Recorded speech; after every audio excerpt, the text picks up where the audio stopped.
Hello everyone, welcome back to another channel, and in today's video we're going to be diving into a hot topic.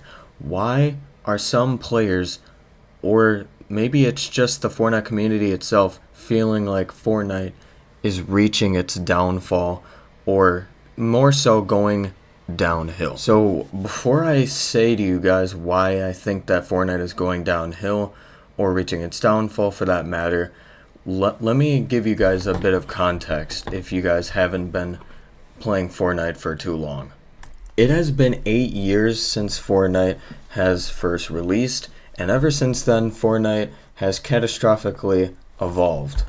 So, what does this mean exactly? Well, the answer is actually quite simple. Fortnite, now that it has been out for 8 years, people and along with the rest of the Fortnite community, as well as people who just play it in general, have gotten better over time.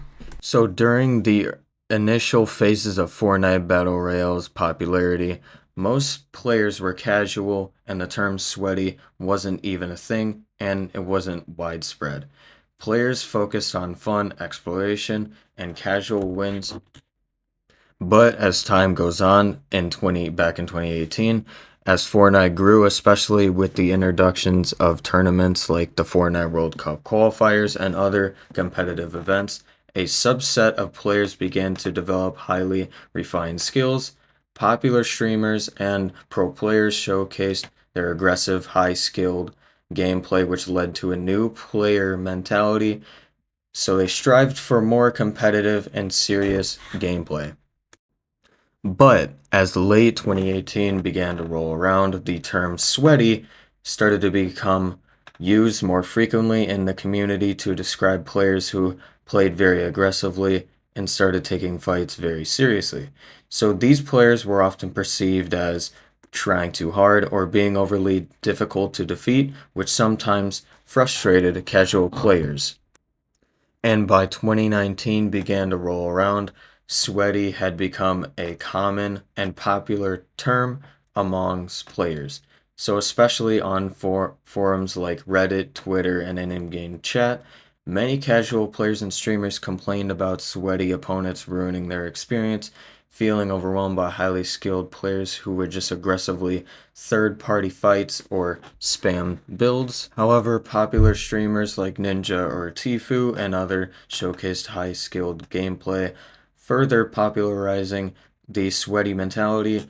So this led to the perception that matches became much more competitive and less relaxed, and complaints about sweaty players becoming more vocal. Fortnite Zero Build mode was introduced in Chapter 3 Season 1. It was released on December 5th, 2022 as part of the update that brought the no build a game option to the game.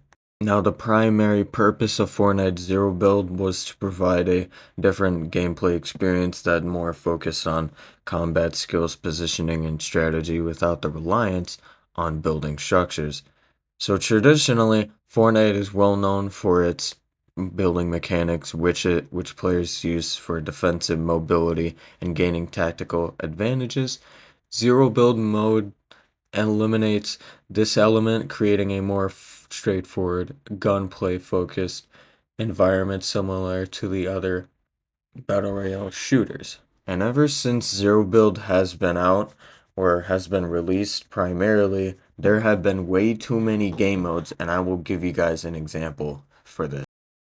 Fortnite Zero Build Ranked, Fortnite OG, Fortnite Zero Build OG, regular classic Fortnite Battle Royale. So now that there are way too many game modes and games to choose from, like players get overwhelmed by the fact that there's too many and they always want something different or something new to play, instead of just playing Fortnite Battle Royale. But let's dive deeper into the sole purpose of releasing Fortnite OG. So the primary purpose of Fortnite OG is to evoke nostalgic and celebrate the game's early days, highlighting the original map mechanics and aesthetic that many longtime players fondly remember. So this concept is often used during special events, limited time modes, or re-releases to remind players of Fortnite roots. Now, OG themes attracted both old and new players, re-engaging the community and generating a buzz around special events or seasons. Now, the map has not changed over the course within the past few months, leaving to Fortnite players realizing that there are just barely any like changes to the map and a lack of consistency. So, and I just like simply don't care. Now, another huge problem that we have to talk about is Fortnite's item shop and their skins. So, pretty much, with the rise of skins, bundles, and exclusive items, many players feel, and even I've felt this too, is that Fortnite has become too focused on monetization, making some worried about pay to win dynamics and losing game's original free to play appeal. Now, I will show you guys right now the difference between the item shop today as opposed to the difference back in chapter 1. Okay, guys, so this is today's item shop, and we don't even have to scroll down. Like, we really don't even have to scroll down.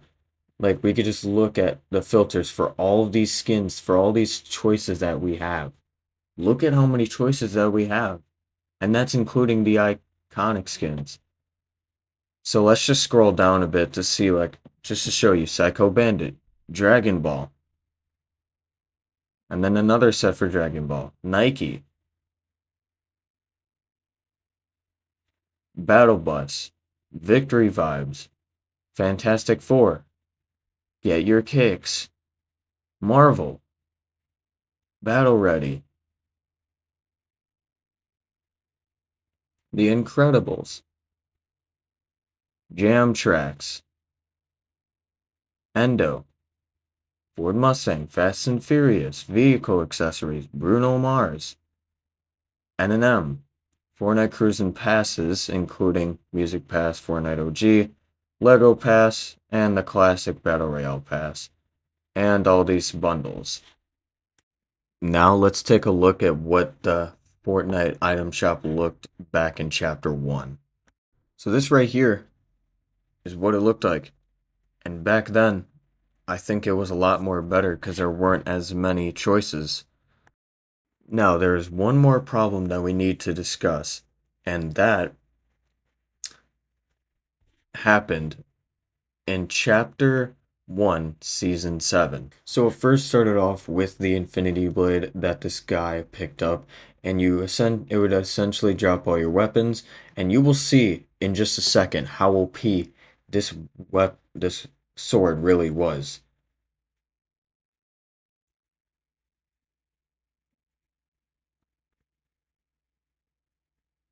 See, it just like cuts.